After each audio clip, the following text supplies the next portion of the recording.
Spirit, lead me where my trust is without borders. Let me walk upon the waters wherever you would call me. Take me deeper than my feet could ever wander, and my faith will be made stronger in the presence of my Savior. Spirit, lead me where my trust is without borders. Let me walk upon the waters wherever you would call me. Take me deeper than my feet could ever wander, and my faith will be in the presence. Oh, Spirit, lead us, Spirit, lead me. Let me walk upon. Oh, wherever you would call us. Take me deeper than my feet. Yes, God.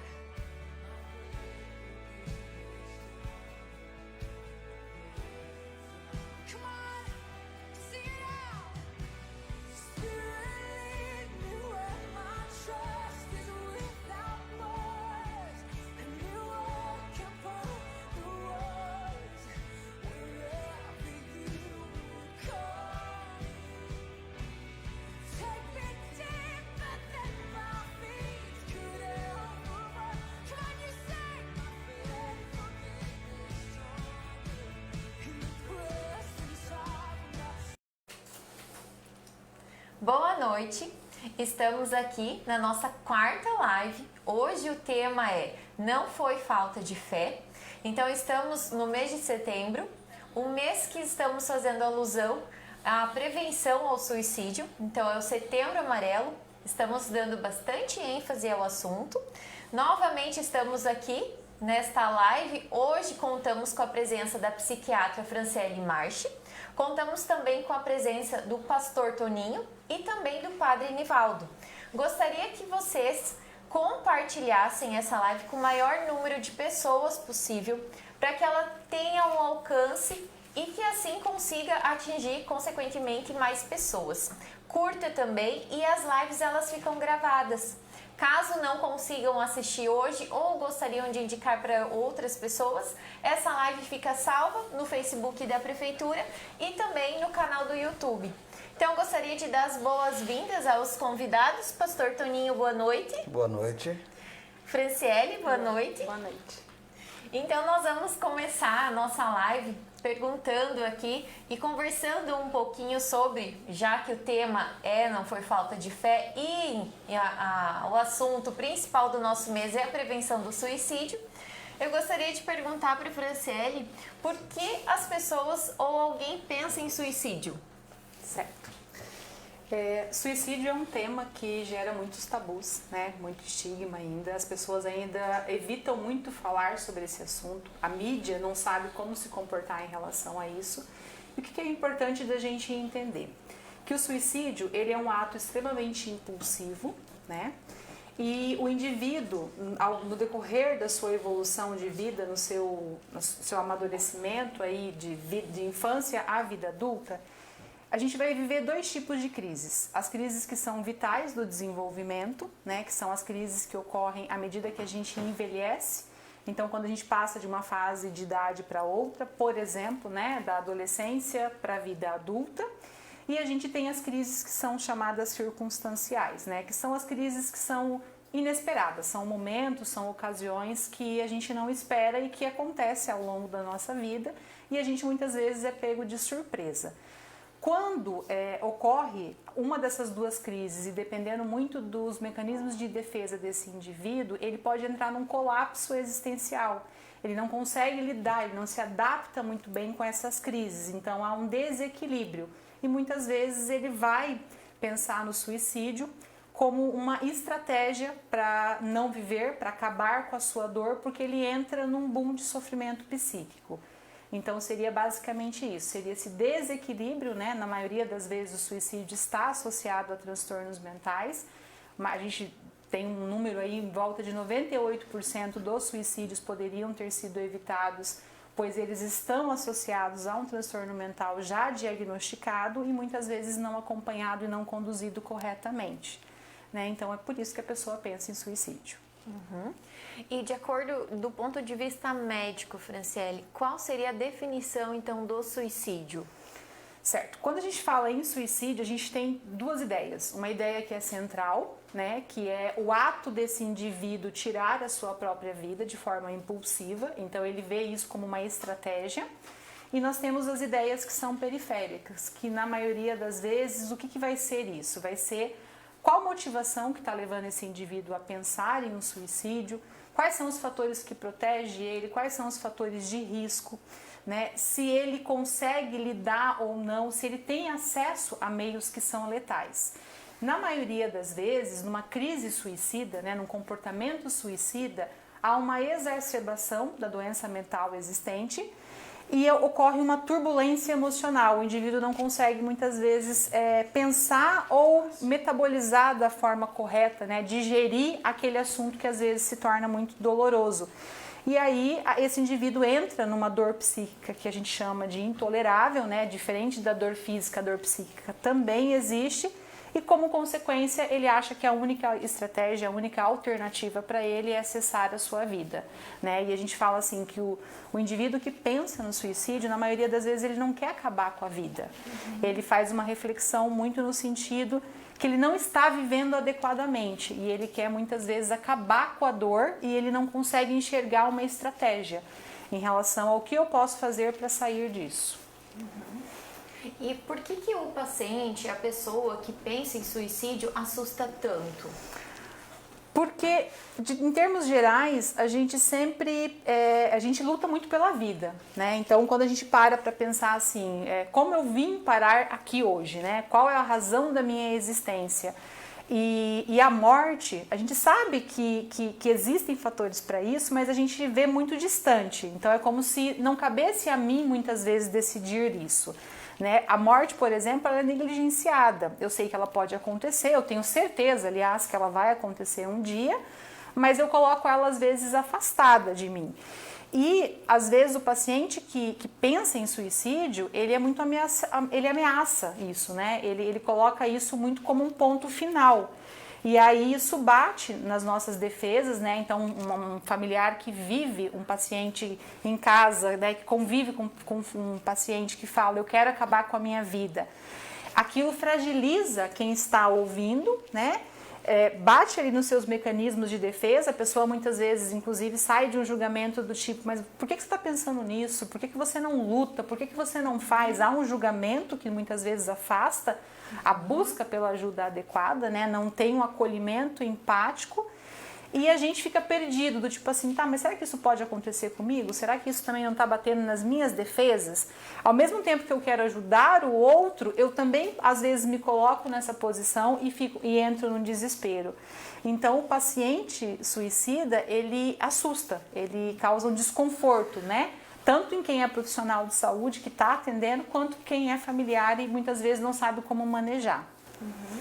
E ou como, até fugindo da nossa round de perguntas aí, como que esse familiar poderia lidar de uma forma que não fosse o julgamento, numa situação dessas, quando ele se depara, às vezes o adolescente não tem idade para isso, na verdade, né? Mas se depara com alguém próximo com essas falas, como que ele poderia lidar sem julgar a situação, acolher isso? Como que seria esse acolhimento? Acolher envolve empatia, né? E ter empatia pelo outro muitas vezes é você ouvir de forma sem julgar, né? Então, ouvir de verdade, ouvir para entender e não para responder, porque muitas vezes igual a gente comentou anteriormente, a pessoa se desespera, né, com a frase eu quero morrer, eu quero acabar com a minha vida. Às vezes a criança ela vai trazer frases que são subliminares, né? Eu quero ir morar no céu, eu quero ir viver perto de um familiar meu que já morreu. Mas a criança também pensa em suicídio, né? Uma estrutura de ego aí, a gente tem relatos a partir de 4 anos que já comete suicídio. Hoje, por exemplo, né, para a gente colocar um pouco em dados aí, o suicídio é a segunda causa de morte, perdendo só para acidentes de trânsito no público de 15 a 19 anos. Por que isso acontece? Porque envolve muito a impulsividade. A característica do suicídio é ter impulsividade e o adolescente também vivencia isso de uma forma muito extrema, né? E na verdade, para o familiar, é ouvir sem julgamento, né? É ouvir ali na altura dos olhos, é olhar no olho, é entender, é acolher. Muitas vezes a gente não tem respostas prontas para o que fazer mediante isso, mas para que eu entenda e busque uma ajuda adequada, seja de um profissional psicólogo, seja de um psiquiatra, de um médico, de uma emergência, acionar um serviço de saúde, eu preciso ouvir a história e ouvir sem julgamento, ouvir tentando me colocar no lugar dessa pessoa, com empatia. Uhum. E desde quando, Fran, que existe esse olhar para o suicídio? Relatos da história falam que o suicídio sempre existiu, né? Mas ele vem mudando a sua característica de acordo com a cultura e o lugar que esse indivíduo cresce, com as suas crenças, principalmente espiritual, que é o nosso assunto aqui hoje também, né? Então, por exemplo, na época dos vikings, as pessoas morrerem em batalha era uma honra e uma garantia de entrar no paraíso, né? E a segunda honra maior era cometer suicídio. Já, por exemplo, na antiguidade greco-romana, o suicídio era visto como uma penalização para a família de quem cometia. Então, se você era uma pessoa útil, né, para o Estado, um trabalhador em idade útil, e você pensava em cometer esse suicídio ou você cometia esse suicídio, a família era muitas vezes penalizada. Então, esse suicídio precisava passar pela legitimação do Estado. O Estado precisava permitir, né? E só no século XX que a gente começa a ter um olhar relacionado à associação do suicídio com os transtornos mentais, que esse era o principal fator, né? Então, quando a gente fala em suicídio, os dois principais fatores que podem levar ao suicídio são tentativas prévias, né? Ou um transtorno mental associado. E a metade do século XX aí eles começam a associar e a partir disso começa a ter um olhar de prevenção. Porém, no Brasil, se a gente recordar da campanha Setembro Amarelo, apenas em 2014 começa uma ação, né, do Ministério da Saúde junto da Associação Brasileira de Psiquiatria de instituir o Setembro Amarelo e começar realmente a trabalhar esse tema. E hoje a gente está aqui participando da live, a gente participa de outras atividades durante o mês de setembro e a gente percebe assim ainda uma divisão muito grande a respeito desse assunto, né? Eu falo disso, não falo, né? O correto é falar, mas é falar com empatia, é falar da maneira correta, né? Com acolhimento, para que a gente possa realmente chegar a uma solução e não levantar o tema e daqui a pouco ter mais suicídios em relação a números, a pessoa que está em sofrimento e vê isso como uma alternativa. Isso mesmo, inclusive, né, a gente fala com muito respeito em relação ao suicídio, porque a gente sabe até em relação às pessoas que têm próximo, que tiveram na sua família, que tenham conhecido. Então, quando se fala no assunto, a gente tem esse receio, né, de desencadear algum sentimento, né, tanto um sentimento que pode ser de pesar e tudo mais, então por isso que é sempre com muito respeito que a gente fala sobre esse assunto e sobre esse tema, né? Então o intuito da campanha toda é a prevenção, né? Então a gente sabe que, como você falou, a maioria dos casos podem ser prevenidos, então é por isso que a campanha está cada vez mais fortalecida, né? Começou realmente lá em 2014 bem lentamente, engatinhando, e agora a gente ouve falar muito mais e a gente trabalha muito mais. Inclusive esse ano, né, nós todos da Secretaria de Saúde, juntamente com outras entidades, a gente conseguiu reunir várias entidades, ONGs, né, grupos, para que a gente pudesse trabalhar com mais ênfase e mais força esse assunto tão importante. E lembrando que é um assunto trabalhado o ano inteiro, né? Então, a prevenção, ela se dá o ano inteiro. Porém, o mês de setembro é o mês da campanha em si. Então, a gente tem o dia D, que é o dia 10 de setembro, mas o ano todo a gente trabalha a prevenção e as portas, né, dos serviços de saúde mental estão abertas para isso. E, Fran, a religião, ela previne o suicídio? Sim, a religiosidade ou a fé, né, ela tem um fator de proteção e a gente, quando pensa nesse assunto, a gente tem que sempre pensar em duas situações que estão ligadas a ela. A primeira é esse indivíduo fazendo parte de um sistema de crenças, né? Então eu sou um pouco fruto do meu meio. Se eu cresço dentro de uma doutrina espiritual, né, em que existem valores familiares, existem valores afetivos, né? Se pratica perdão, se pratica o amor, com certeza esse indivíduo vai ter estratégias para o enfrentamento quando as crises que a gente conversou lá no começo acontecerem. E a outra situação é a fé propriamente dita, né? Sem estar, às vezes, participando de um contexto religioso. O que a gente tem na medicina, na psiquiatria propriamente dita hoje, né? Exames de imagem mostram que as pessoas que têm algum tipo de fé, né, que acreditam nessa questão da positividade, no ser espiritual, ela consegue muitas vezes, o exame de imagem dela é bem mais vascularizado em algumas regiões, diferente de uma pessoa que não tem fé, né? Tentando cada vez mais aproximar a saúde, né, a saúde mental dessa fé. E o que a gente percebe? Que a pessoa que tem fé, ela diminui, ela aumenta a sensação de bem-estar, ela tem mais recursos para combater uma depressão ou uma ansiedade, ela faz uso reduzido de substâncias, álcool, né, que é principalmente o da nossa sociedade aí aceito. Então ela consegue estratégias diferentes de outros pacientes, né? Então tá aí a grande importância da religiosidade na nossa vida. E, por exemplo, segundo a Organização Mundial de Saúde, até 2030 existe um número aí em torno de 895 mil pessoas cometerão suicídio, né? É um número muito alto. Hoje a gente já vê assim, a cada 5, um lugar que tem 5 pessoas, 4 sofrem de algum transtorno mental. Dependendo desse transtorno mental, que ainda tem o estigma, que eu não busco um tratamento de forma preventiva, quando eu chego para um tratamento, eu já estou pensando em suicídio, eu já fiz tentativas de suicídio, e com isso esse indivíduo vai ficando adoecido, vai perdendo a credibilidade, a fé dele se abala, né? A pessoa fica muito negativa, às vezes, numa depressão, por exemplo, e vai virando uma bola de neve. E aí, cada vez mais, ele não enxerga uma luz no fim do túnel. Uhum.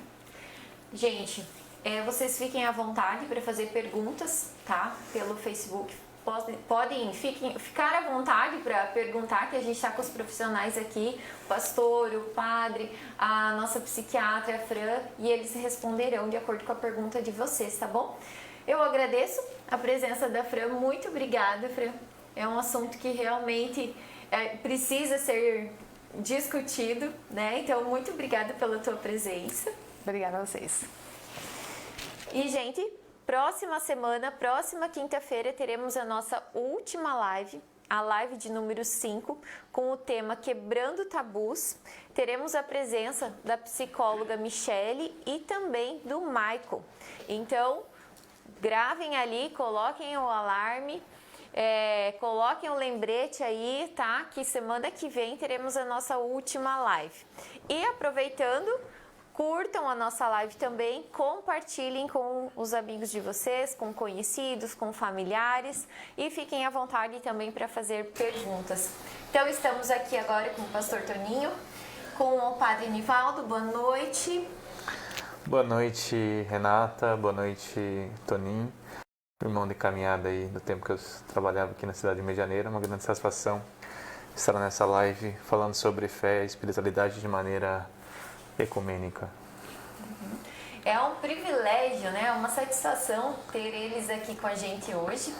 E eles vão colocar em relação à religiosidade, à fé, se tem alguma relação com o suicídio, né? Então eu gostaria que o pastor Toninho iniciasse essa comparação, né? Essa ligação, né? Da religiosidade ao suicídio. Boa noite. Boa noite. Nata. Seja bem-vindo, Padre Nivaldo. à Medianeira. Obrigado.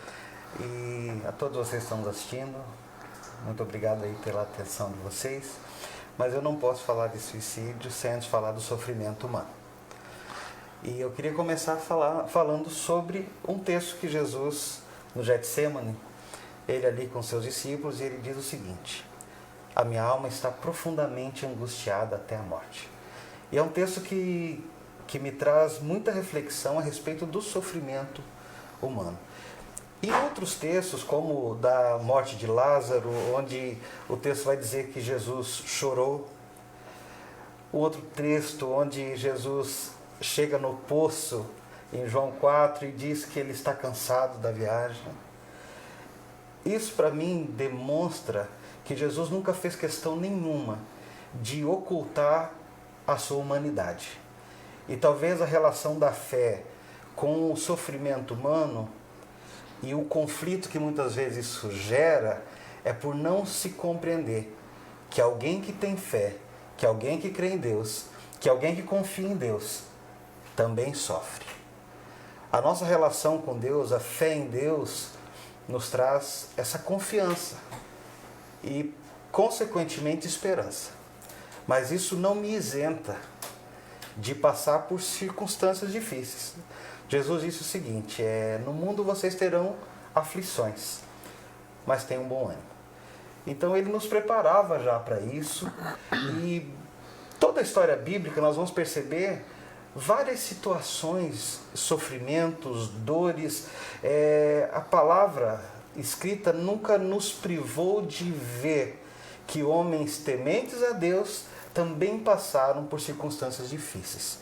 Então eu acredito que o nosso início dessa relação entre o que a doutora Fran colocou, trazendo um lado mais da ciência e da fé, que é o que nós vamos tratar um pouco mais agora, é a compreensão que a ciência e a fé, elas não necessariamente precisam ser conflitantes. Não é porque eu creio em Deus, eu pratico uma religião, que isso me isenta ou me impede de que eu busque ajuda científica. Eu preciso entender que uma coisa não me tira da responsabilidade ou da oportunidade que a outra me gera. Eu posso crer em Deus e eu posso buscar um tratamento médico. Acho que é muito importante isso que o pastor está falando, pastor Tonin, mostrar assim que os grandes personagens bíblicos, né, a gente pode olhar Moisés em determinados momentos da sua vida extremamente deprimido. A gente olha uma grande figura de tristeza, a pessoa de Jó, que perdeu muitas coisas na sua vida. A gente olha Jonas, né? E a gente olha o próprio Paulo, uma grande figura no Novo Testamento. Foram pessoas assim que passaram por esse sofrimento, E é importante a gente observar isso, né? Que eles não têm superpoderes, são humanos como nós. E nós não estamos imunes, uma palavra que está muito em voga hoje, né?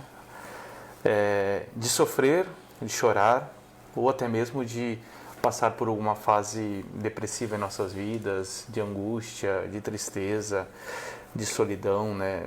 Então é importante a gente observar isso, que o humano é capaz, O ser humano é capaz de superar os seus problemas, as suas dificuldades mentais, existenciais, religiosas também, né? Sim. Os vários conflitos que muitas vezes acontecem no nosso dia a dia, na nossa existência, na nossa vida.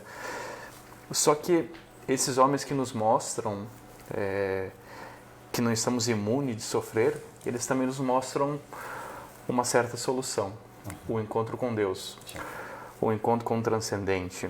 Nós somos seres humanos, somos imanentes, mas a gente sempre está em busca de algo que está além de nós, e que nós chamamos de Deus, que nós chamamos daquele que é o Todo-Poderoso, que nos criou, que nos fortalece.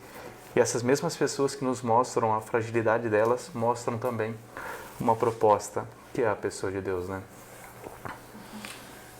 Porque a gente percebe, infelizmente, né, um julgamento.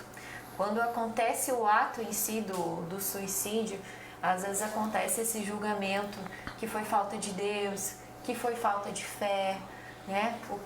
Como é que vocês, o que vocês podem relacionar com esse julgamento? Acho que a doutora trouxe um dado muito importante, né? E existem alguns estudos, um dos estudos mais importantes que teve sobre a importância da espiritualidade, né? Da fé na vida das pessoas, foi um estudo que aconteceu nos Estados Unidos, onde acompanharam milhares de pessoas por 16 anos. 16 anos essas pessoas foram acompanhadas e sobre essa questão do suicídio. E as pessoas que tinham um envolvimento com a espiritualidade, com a fé, independente da sua denominação religiosa, né?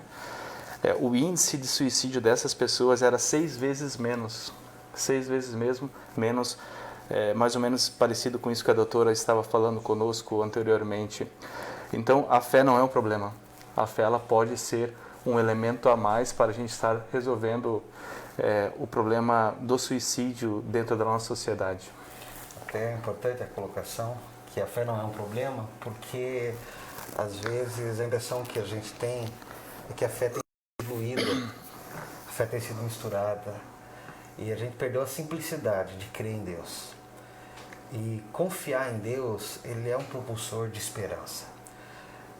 Quando a pessoa perde a fé, a capacidade de confiar que há alguém maior que ela e mais poderoso que ela, quando ela se esforça até o seu limite e ela não consegue mais, ela não vê saída alguma, porque ela não tem mais esperança. Essa palavra é importante, Toninho. Tem um sociólogo, né? Ele é um francês, o Durkheim, e ele tem um livro que se fala, o nome do livro é O Suicídio, Durkheim. E ele é um dos primeiros, os pioneiros que vai falar da importância da espiritualidade na fé na vida das pessoas. E é justamente isso que ele fala. O que a fé causa na vida das pessoas? Confiança, né? A gente vive num contexto hoje, sobretudo no mundo atual, em que nós somos muito inseguros. As pessoas são muito inseguras. A gente é inseguro nos relacionamentos, é inseguro no trabalho, é inseguro no dia a dia. Temos dificuldade de tomar decisões. E a espiritualidade e a fé, segundo Durkheim, nesse texto, nesse livro dele, sobre o suicídio, ele fala, um dos aspectos fundamentais que a fé, a religião proporciona ao ser humano é a capacidade de tornar as pessoas com mais confiança. E a partir do momento em que nós nos tornamos confiantes, autoconfiantes, isso na simplicidade, na humildade que a fé nos pede, nos proporciona a gente não cair no desânimo, não cair na depressão. A confiança nos faz com que a gente possa fluir a vida de uma maneira mais serena, mais sóbria, mais tranquila, né? Então é interessante isso que você falou pra gente aí também, né, pastor? Eu sempre faço uma analogia entre crer e ter fé, né? Eu uso aquele malabarista que anda no circo, que atravessa de bicicletinha com uma roda só. Quando você olha aquilo, você acredita que ele pode passar por cima daquele cabo de aço com a bicicleta? Eu acredito que ele pode passar. Mas se você me perguntar, você subiria nas costas dele e passaria com ele? Eu diria não. Então, para mim, esse é o recorte entre eu acreditar ou uma crença e eu ter fé. Fé está muito mais ligada à confiança. E confiança ela é desenvolvida num relacionamento, no conhecimento. Quanto mais eu conheço a Deus, mais isso me possibilita confiar nele. Então isso quer dizer que tem a nossa contrapartida também, né? Então a pessoa ela também precisa buscar, ela precisa alimentar esse lado também, é isso? É uma das coisas importantes, Renata, esse buscar, né? Tem um autor, Viktor Frankl, né? Ele, Sentido da Vida, Auschwitz, né? Ele esteve muito tempo nesse tempo de concentração e ele traz nesse sentido o sentido da vida, o ser humano com Deus, o divino com o humano, né? A gente precisa se abraçar com Deus, e só que a gente também precisa agir, a gente também precisa ter atitudes, né? E um elemento importante sobre isso, da atitude da religião, é que a religião e a espiritualidade, a fé, a crença, ela promove o coletivo, né? No mundo onde a gente vive sobre a individualidade, numa linguagem mais chula, né? Cada um no seu quadrado, ela proporciona a pessoa ter uma tendência depressiva. Quando nós estamos depressivos, né? Naqueles momentos assim esporádicos da nossa vida, a gente quer ficar quieto, a gente quer ficar no nosso canto. Mas a religião, ela proporciona o espírito coletivo, o espírito da comunidade. A religião nasceu da comunidade, né? Ela precisa da comunidade. A alteridade, eu precisar do outro, né? Eu ver o outro. E esse espírito da coletividade também auxilia muito que a fé pode proporcionar a cada um de nós, né? Acho bem importante a questão da comunidade, porque embora a minha relação com Deus ela seja vertical, Exato. ela é manifesta na horizontalidade. Então, Na comunidade. Exatamente. Ela é manifesta na comunhão. Então, Jesus vai dizer: amai-vos uns aos outros, perdoai-vos uns aos outros. O apóstolo Paulo vai dizer: honrai-vos uns aos outros. Então, são vários uns aos outros que traz uma ideia dentro da comunidade de reciprocidade. Então, a manifestação da comunhão com Deus é sim a comunhão que nós temos também uns com os outros. Lá na criação, Deus diz o seguinte: não é bom que o homem viva só. Isso não está ligado a um relacionamento conjugal, está ligado a você não estar isolado. Provérbios 18:1 vai dizer assim: aquele que se isola busca o seu próprio interesse e se levanta, insurge-se contra a verdadeira sabedoria. A sabedoria está nessa relação. Nós somos lapidados nessa relação. Alguns dos fatores hoje muito preponderantes nessa luta de saúde é o medo, a insegurança, a solidão, que a igreja, a religião, ela pode trazer um amparo. Desde da pessoa não se sentir sozinha, o alimento da fé, que é a palavra de Deus, e é assim que a gente crê, que ela nos alimenta.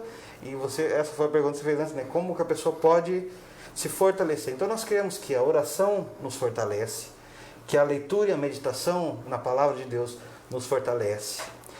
A eternidade foi colocada, o anseio pela eternidade foi colocado no coração do homem por Deus.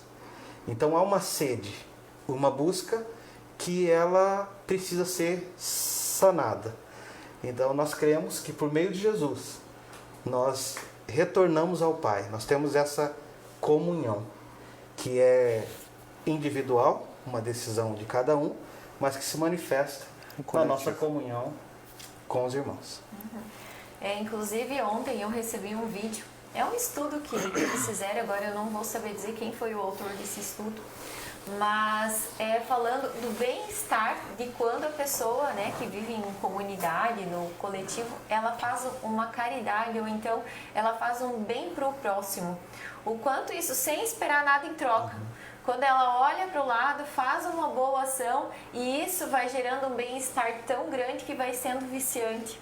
Eu achei bem interessante esse estudo, porque nós que vivemos em comunidade, né, devemos sair do nosso quadrado, né? Que muitas vezes a gente pensa realmente só, estamos ali no quadradinho e esquecemos de servir, de olhar o próximo, né? De realmente temos pessoas ao nosso redor e a gente tem que pensar no coletivo mesmo, né? Ninguém chora de tristeza praticando a caridade, né? A pergunta que a gente pode fazer para nós e para quem está nos assistindo: o que você sente quando você faz o bem para as pessoas? É uma libertação, é um sentimento de liberdade, é um sentimento que nos faz, que a gente se torna melhor, né? Então, amar as pessoas, e isso é o elemento essencial da fé, do cristianismo, das outras denominações religiosas. Ninguém foge do amor. A capacidade de amar faz com que nós sejamos cada vez mais humanos.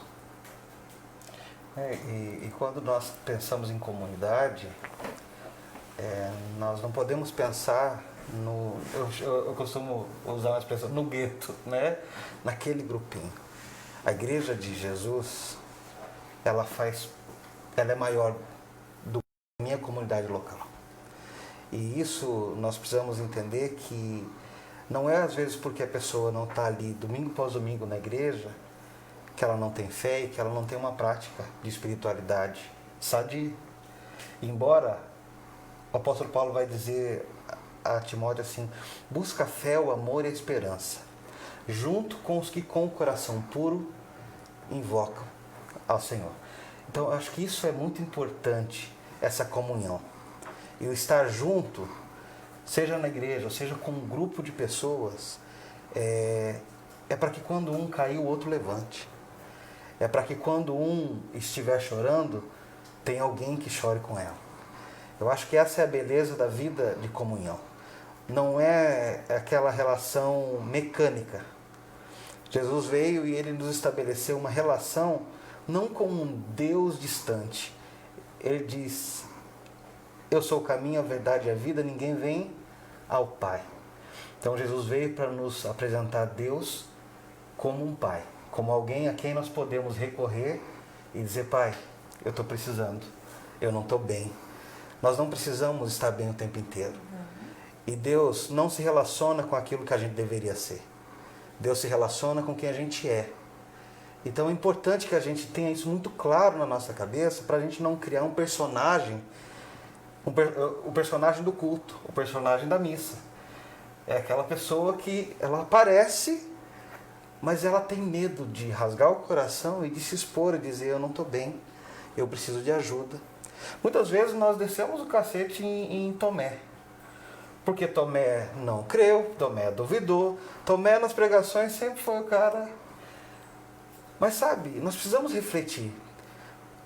Tomé, quando ele diz: eu só acredito se eu ver. E se você for acompanhar o texto bíblico, você vai ver que quando Jesus aparece novamente aos discípulos, ele se dirige a Tomé. Então eu percebo que Jesus tinha interesse em curar a incredulidade de Tomé. E Tomé não teve medo e nem vergonha de dizer: eu só acredito se eu ver. Uma dificuldade de crer ou de confiar em Deus honesta te possibilita crescer na fé. Uma fé desprovida ou aparente, ela não te dá essa chance, porque você não se abre para isso. Você vai manter uma aparência de que eu creio, eu confio, mas na verdade lá dentro não. Então nós precisamos desconstruir que Deus tem uma necessidade de que nós sejamos superpoderosos. Pelo contrário, o poder de Deus se aperfeiçoa na nossa fraqueza. Então, na nossa relação com Deus, é assim que a palavra nos traz como princípios. Acho que uma coisa importante que nós precisamos falar aqui como religiosos, né? Comentei com a Renata, comentei com você hoje pelo telefone, mensagens, né? Uma das coisas assim que muito sempre chama atenção quando se trata do suicídio, né? É quando alguém morre, né? Quando alguém morre e logo então já vai surgindo algumas espécies de alguns comentários maldosos, preconceituosos, e que nós precisamos assim refletir um pouco melhor sobre céu e inferno, né? Que é uma realidade que sempre está muito presente conosco, sobretudo na religiosidade, né? No século VI da igreja, né? As pessoas que... É preciso olhar para a história, né? As pessoas que cometiam suicídio, elas eram proibidas, inclusive, de ter um funeral digno, como qualquer pessoa. Como uma morte normal que as pessoas têm, de coração, enfim. Isso é no século VI da igreja, né? No século VIII na igreja, já quase no século IX ali, vem um papa e aí ele coloca um conceito daquela época, né? Sem julgamento também, né? Idade Média, numa outra linguagem a Terra ainda era quadrada, nesse sentido, né? O pensamento também não é como o nosso hoje. Nesse século VIII aparece então o pecado grave, a partir do suicídio contra o 6º mandamento do Decálogo, que é não matar, né?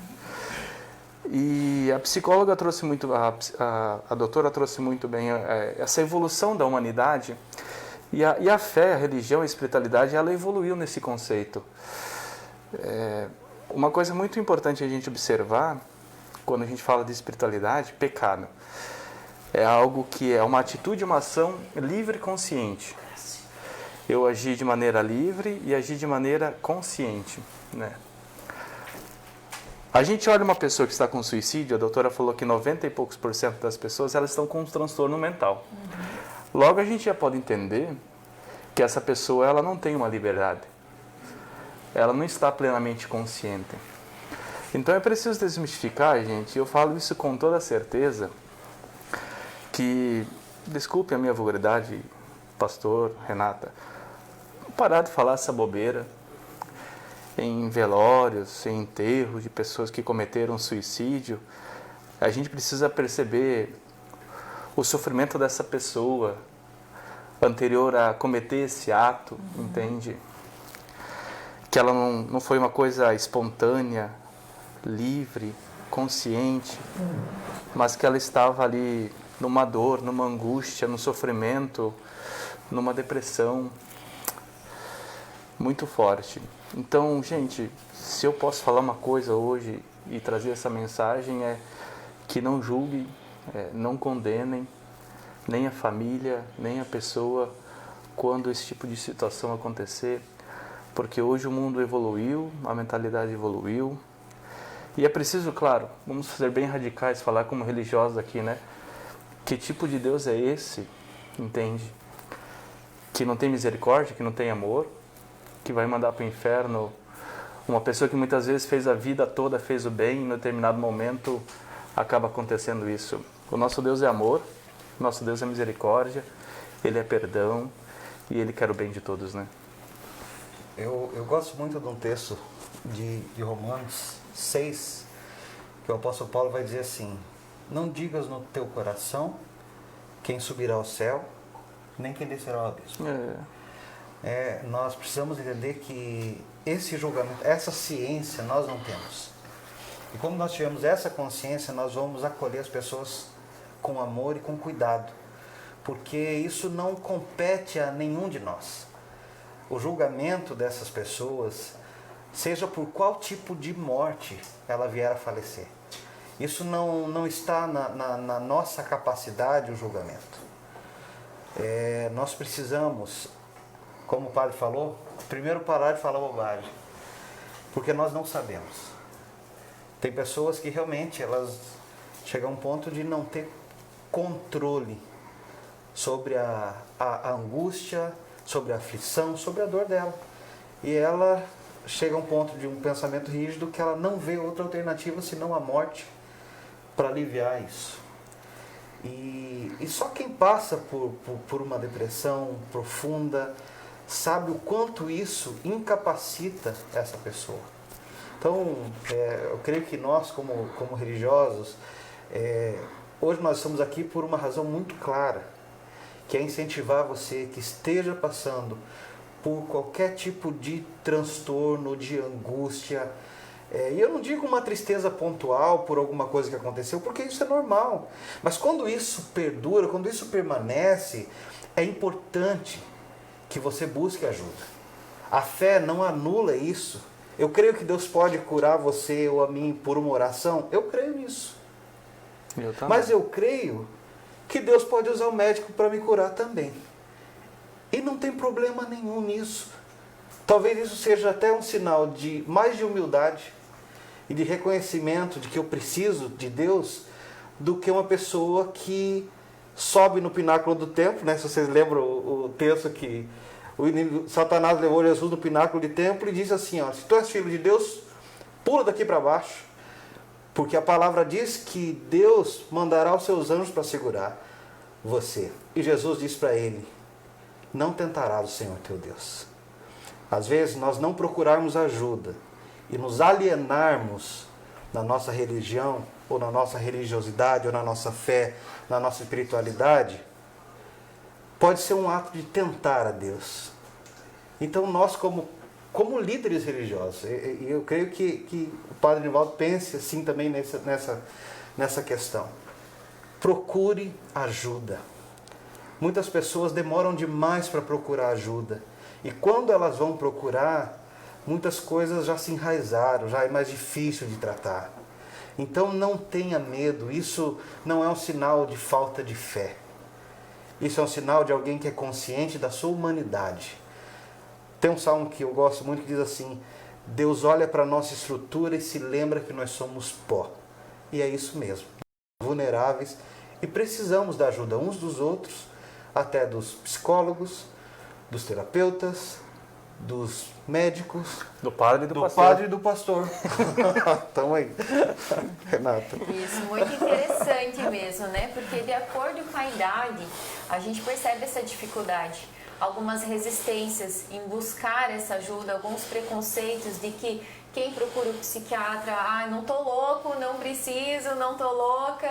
Então, infelizmente, a gente tem ainda esse preconceito, né, de acordo com algumas idades, a procurar psicólogo, a fazer uma terapia, né? Então, por isso que a gente fala tanto da prevenção, né? A prevenção é o melhor remédio, como você falou. Não esperar quando estiver lá, né, agravado, que aí fica realmente mais difícil. Mesmo assim, tem solução, né? Mas é muito importante a gente desmistificar isso e procurar os profissionais que estão ali. E não são os profissionais.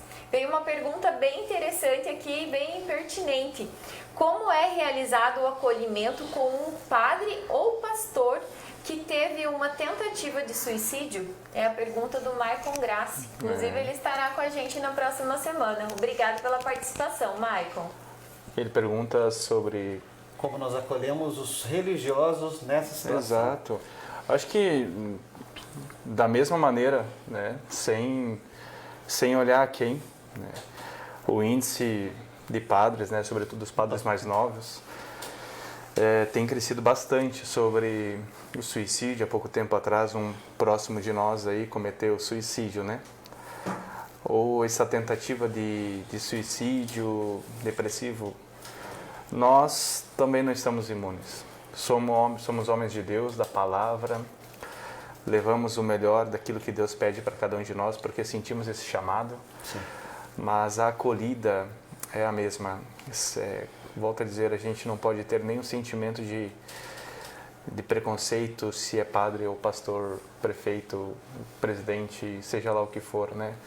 Até a pessoa mais simples que existe dentro da nossa sociedade. A igualdade de sentimento, de carinho, de acolhida, né? De olhar, de atenção, precisa ser dado igual a todos, né? Igual a todos. E é importante também, me dirigindo até aos líderes religiosos, às vezes há uma cobrança excessiva dos líderes religiosos no sentido de perfeição, de fé, de você sempre ter que estar bem, você sempre tem que ter uma palavra pronta, você sempre tem que corresponder à expectativa das pessoas. E nada é mais cansativo do que você ter que se tornar aquilo que as outras pessoas acham que você tem que ser. E quando você recebeu a tua vocação, a minha, Deus sabia como eu era, sabia como você é. E não que isso eu tenha que ficar naquela mesmice. Eu preciso sim evoluir, crescer, mas Ele não nos chamou porque nós somos perfeitos. Ele nos chamou apesar das nossas imperfeições, e isso sempre precisa estar muito claro. Porque você criar uma imagem de uma perfeição, isso vai custar a tua vida real. Porque você vai criar uma imagem e ela vai matando você aos poucos. Então é preciso que nós paremos de mostrar para a congregação um super-homem que nós não somos. Nós somos humanos. Por trás da batina tem um homem, por trás de um terno tem um homem, por trás de um jaleco tem uma mulher, tem um homem. Então é só isso, gente. Quando tratamos desse tema, e essa é a pergunta do Michael, nós olhamos para essas pessoas simplesmente como seres humanos. E é isso. Até porque a gente precisa deixar claro que o que desencadeia o suicídio é uma doença, né? E a gente sabe que tem várias doenças que acabam levando à morte. A gente tem o câncer, que algumas vezes acaba levando, a gente tem outras situações. Então, por isso que o que a gente orienta é buscar a prevenção, assim como de todas as outras doenças, né? É a prevenção, é um tratamento precoce, né? Porque a gente sabe que acaba sendo mais fácil de lidar, né? Então, a gente precisa, antes de pensar, principalmente quando vocês falaram agora e a gente pensa, nossa, um padre, um pastor, né? Cadê a fé deles? Que mesmo assim Deus permitiu, ou então que foi levado. A gente precisa lembrar que antes de tudo, como vocês falaram, são seres humanos e que atrás disso tudo existe uma doença, né? A nossa saúde mental que está em jogo, né? A saúde mental dessa pessoa que, no caso, fez com que acontecesse tal ato, né? Então a gente precisa deixar claro isso, né? Que atrás da pessoa em si ainda existe o fator doença, né? Temos mais perguntas? Então nós vamos para a mensagem final. Estamos finalizando a nossa live de hoje. Gostaria de agradecer o pessoal da MESF que está representando aqui as Libras, né, para que outras pessoas possam acompanhar também. E gostaria que vocês deixassem uma mensagem final para o nosso público, para as pessoas que estão conectadas com a gente até agora. Bom, eu quero deixar uma mensagem sobre como nós podemos fazer que o mundo seja melhor e que as pessoas não se sintam sozinhas, não se sintam deprimidas e se sintam mais acolhidas, né? Jesus era um homem que olhava para os excluídos, olhava para as pessoas que ninguém olhava, para o leproso, para a prostituta, para as mulheres. Jesus é alguém que olhava com muito carinho para os mais necessitados. E quero trazer aqui uma mensagem do filme Avatar, né? O filme Avatar, ele foi baseado numa tribo africana, onde as pessoas elas se cumprimentam, eu vejo você. Elas não falam bom dia, boa tarde. Quando elas se encontram, elas falam eu vejo você. Elas não falam eu te amo, elas falam eu vejo você. E a outra pessoa diz, então eu existo para você. E penso que seja essa a metodologia da pessoa de Jesus, quando ele olhou para a prostituta, para o leproso, para o que estava na cama. Jesus olha para as pessoas e as pessoas falam para Jesus, então eu existo para você. A gente precisa existir para as pessoas e as pessoas precisam existir para nós. E é preciso olhar para as pessoas. Olhar não no sentido físico, cabelo, a roupa, o sapato, a camisa, mas olhar para a profundidade da existência das pessoas, no coração das pessoas, na essência das pessoas. Por isso é preciso... A gente vive num mundo hoje muito corrido, muito conturbado, em que a gente não olha mais as pessoas. Não olha mais o pai, não olha mais a mãe, não olha mais os filhos, não olha mais o vizinho, não olha mais a avó, o vô. A gente não olha mais nem direito os nossos amigos. Olhar para as pessoas como Jesus fez e falar para as pessoas, eu vejo você. E que a outra pessoa possa responder para você, então eu existo para você. Existir para as pessoas e as pessoas existirem para nós. Um olhar de ternura, um olhar de amor, um olhar de carinho. E eu tenho toda a certeza que muitos desses problemas que conversamos hoje, inclusive o suicídio, quando alguém te olha, a gente não se sente sozinho. Quando alguém te olha, a gente se sente amado. Penso que seja essa a minha mensagem como padre. Muito bem.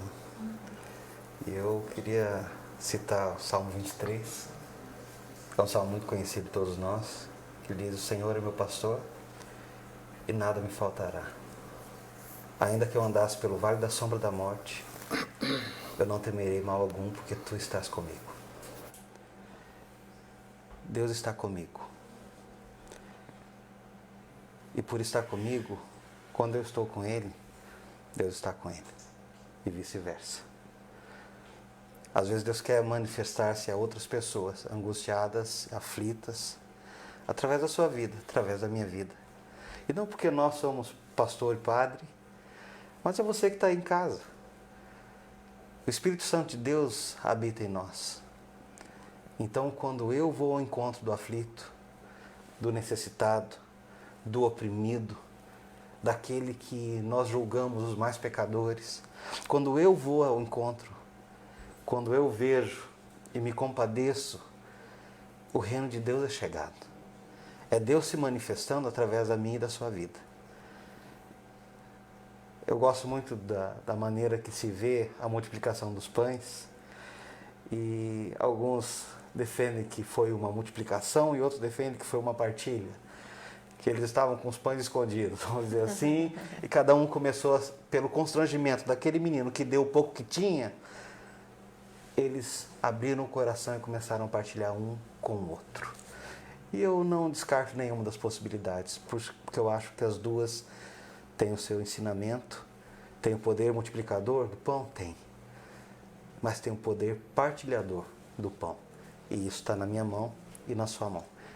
E se nós partilharmos, ninguém vai ter fome, vai padecer fome. E fome não só de pão, de amor, de esperança e de vida. Deus abençoe a todos vocês. Um abraço e até uma próxima oportunidade. Renata? Amém. Muito obrigada, gente, pela presença de vocês. Foi muito gratificante ter vocês aqui com a gente. Agradeço também a psiquiatra doutora Franciele, que esteve aqui presente. Agradeço a presença de todos vocês aí, conectados, acompanhando mais essa live. Peço que ainda curtam, compartilhem, encaminhem essa live para ter um alcance maior. E na próxima quinta-feira nos encontramos aqui novamente no mesmo horário com o tema Quebrando Tabus, com o Maicon e a psicóloga Michele. Aguardo todos vocês na próxima semana. Muito obrigada e boa noite!